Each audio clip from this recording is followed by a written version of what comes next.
Slater. Welcome to my Careers Matters Facilitator Assessment. A little bit about me. So I've got more than 25 years experience delivering, facilitating learning all over the world, worked across multiple industries in more than 20 countries. Okay, I'm passionate about helping people to be the best versions of themselves. One of the great things for me in a training room is when people get that light bulb moment, the bit where they think, you know what, I can do something with this.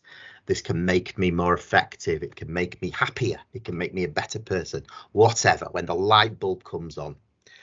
C&M Learning is my business. It's named after my two children, my two teenagers, Charlie and Max. They're who inspire me. They're why I do what I do. So the learning journey I'm going to take you on, a little bit of theory, and then we would take the group into a practice session, in this case in a virtual environment, utilizing a breakout room. And one of the messages that we would take throughout is the importance of not just leaving the learning at the end of the session, but thinking about how we transfer that into our reality and make ourselves more effective. So there'll be part of that in the exercise. So the model that I'm going to look at is one called Action-Centered Leadership, created by John Adair in 1972.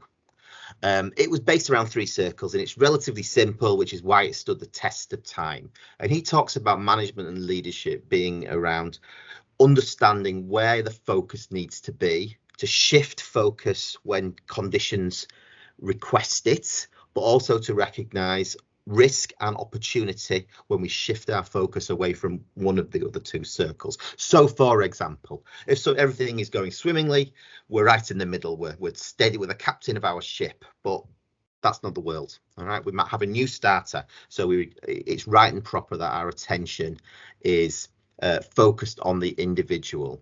Whilst we're doing that, we need to make sure that the tasks that our team is responsible for are still delivered and the team is okay. So we can creates opportunities.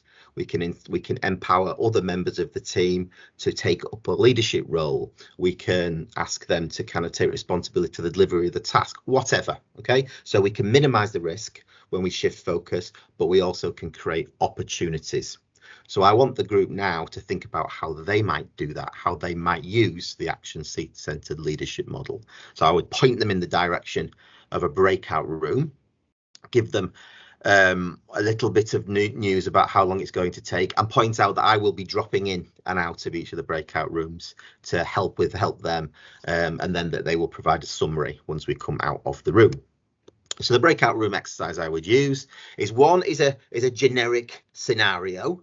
All right, so as you can see, someone joined the team you lead 2 months into a project with a tight deadline for delivery of 6 months. Their technical capability will be critical to the chances of success. So that's a practice because it's a generic solution. Okay, I'll get them to think about the model, where their focus needs to be, and what risks they need to mitigate and what opportunities they can create.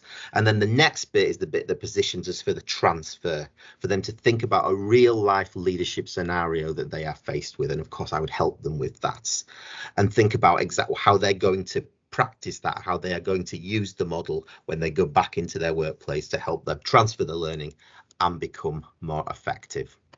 So that's my short session.